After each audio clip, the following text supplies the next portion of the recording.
Welcome, true crimes enthusiasts, to a journey into the chilling depths of history's most notorious serial killers. In today's exploration, we unveil the dark chronicles of infamous rippers.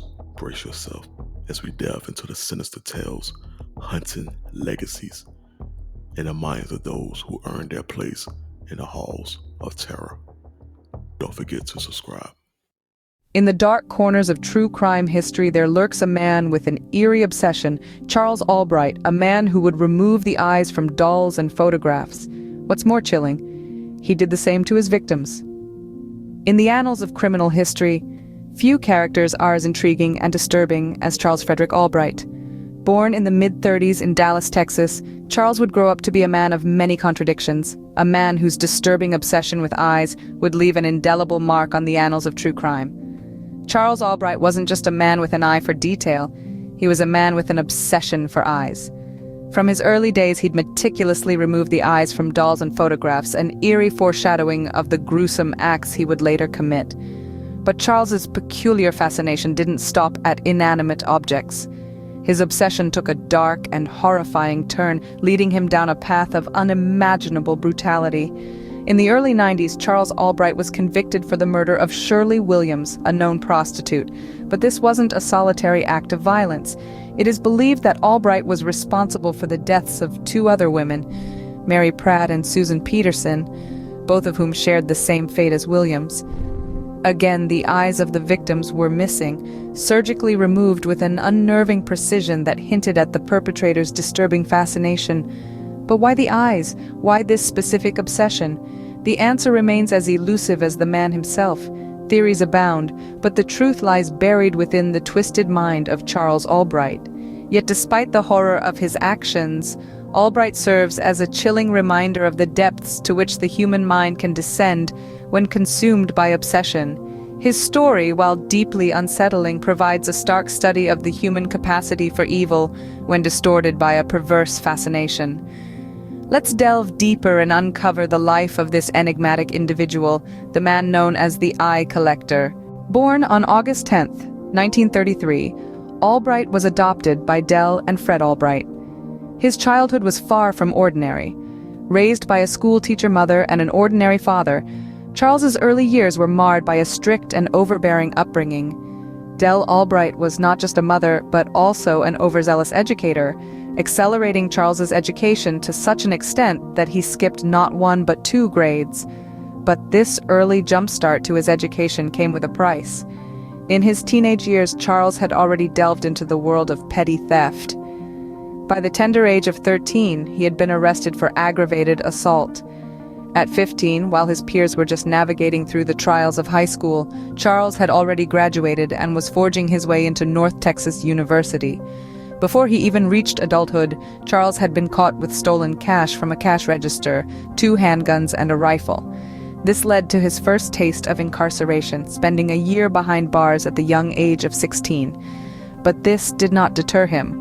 Upon his release, he attended Arkansas State Teachers College, majoring in pre-med studies. However, his criminal tendencies persisted. He was found with stolen items and expelled from college before he could graduate. But Charles was not one to be easily thwarted. He simply falsified his degrees, forging signatures, stealing the right documents, and giving himself fictitious bachelor's and master's degrees. His life became a web of lies and deception that would continue to unravel in the years to come. His personal life was no less chaotic. He married his college girlfriend and they had a daughter, but stable employment eluded him. He continued to cheat, forge checks, claim false credentials, and despite being caught teaching at a high school under false pretenses, he always managed to evade serious punishment, receiving probation for his illegal acts. This early life, filled with strict parenting and advanced education, might have shaped the criminal Albright would become. Albright's criminal tendencies surfaced early. At age 13, he was already a petty thief. As a young teenager, the thrill of stealing began to grip Charles Albright. The adrenaline rush, the sense of power, the control over his own destiny, it all started with petty theft. By the time Albright was 15, he had graduated high school and made his first foray into more serious crimes. He doctored documents, deceitfully gaining admission to North Texas University. This act of forgery was his first step into a life of more calculated and dangerous deception. However, it wasn't long before his criminal tendencies escalated. In his 16th year, Albright's illicit activities caught the attention of the police. He was found with stolen cash from a register, 2 handguns, and a rifle. The consequence of his reckless actions landed him a year in jail. Upon his release, Albright attended Arkansas State Teachers College, majoring in pre-med studies.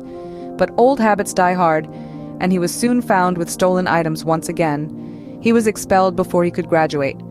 But Albright didn't let this setback deter him. With a brazen disregard for the law, he falsified his degrees, forging signatures and creating a fictitious educational background. This early delve into criminality was not a phase, but rather the beginning of a lifelong pattern. From petty theft to forgery, each act was a stepping stone, leading Albright further down a dark path. His audacious actions, the lies, the theft, the forgery, they all contributed to the making of a man who would later be known for far more sinister acts.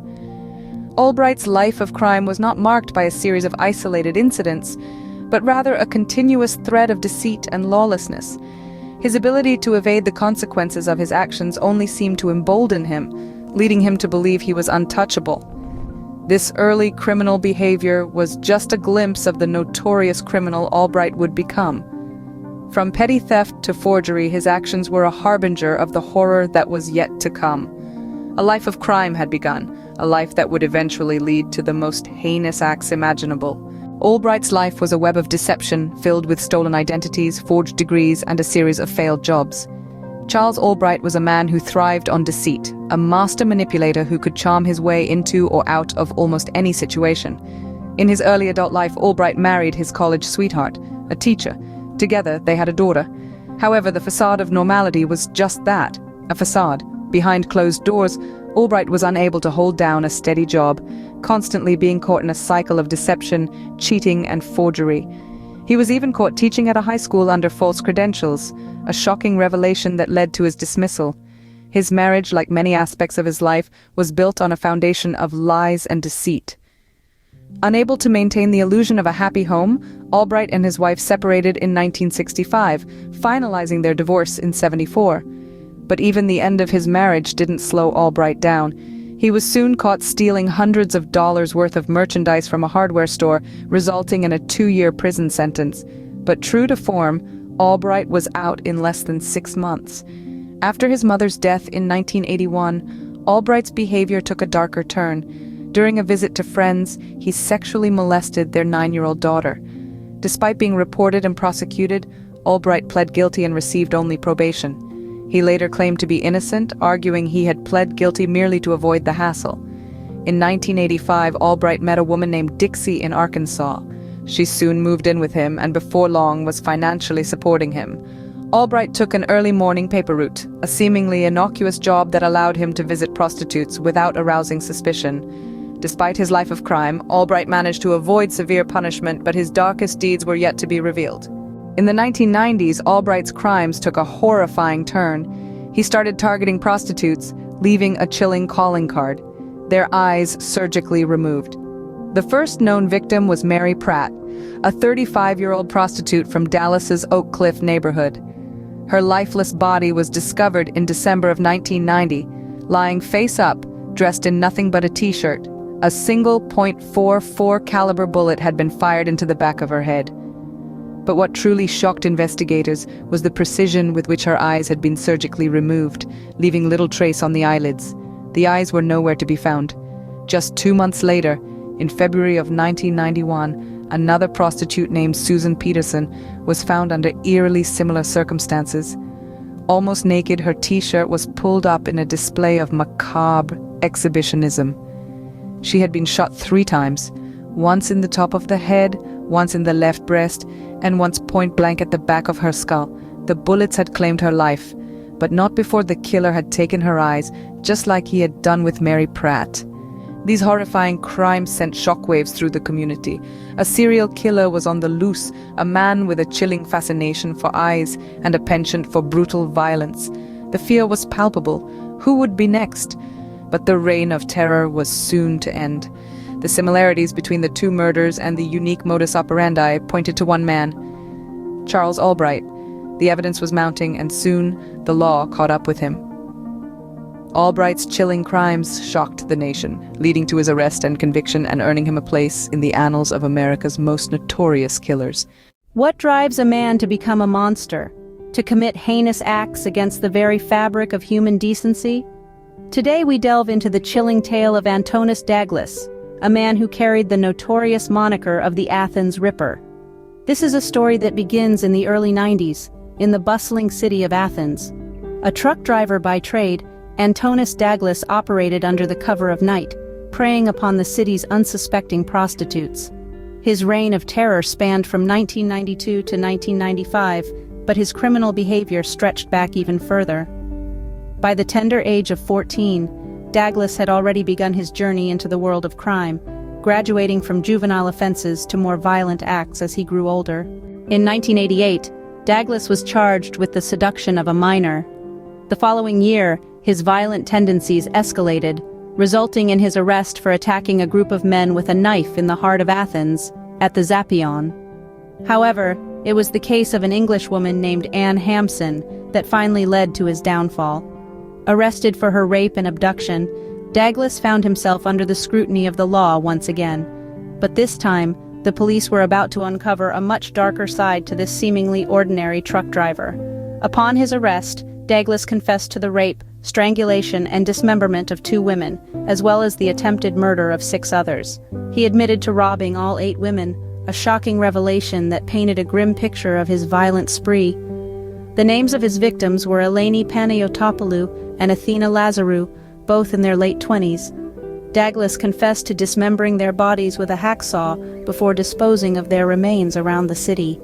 He also confessed to a previously unsolved murder, that of a prostitute whose dismembered body was found in a dumpster in 1992. During his trial, Daglis's chilling words sent shivers down the spines of those present in the courtroom. He said, "I hated all prostitutes and continue to hate them. I went to meet them for sex, but suddenly other pictures came into my head. I heard voices which ordered me to kill." On January 23, 1997, the court handed down its verdict. The Athens Ripper, Antonis Daglis, was sentenced to 13 terms of life imprisonment, plus 25 years. He was found guilty of murdering 3 prostitutes, attempting to murder 6 others, and robbing all 9 of them. In sum, the case of Antonis Daglis serves as a stark reminder of the depths to which humanity can sink. A truck driver by day, a monstrous predator by night, Daglis's story is one that continues to haunt the city of Athens. His reign of terror may have ended, but the memory of his heinous crimes lives on, a chilling testament to the dark side of human nature. In the summer of 1967, the idyllic university town of Michigan was plunged into a chilling wave of fear. Co-eds were suddenly disappearing, their lives brutally cut short by an unknown assailant. Over the course of 2 years, 7 young women would be silenced forever, their killer lurking hidden amongst them, a wolf in sheep's clothing. The first victim was Mary Flezar, a student at Eastern Michigan University. She vanished in July and was discovered a month later, her body mutilated in a frenzied attack. A mysterious young man, keen to photograph her remains, visited the mortuary, but his face was forgotten, his request denied. A year passed before Joan Schell, another student, was taken. She was found 5 days later, her body bearing evidence of 47 savage knife wounds. The last person seen with her was fellow student John Norman Collins, a charming, affable man. His alibi was accepted without question. Then the body count began to rise more rapidly.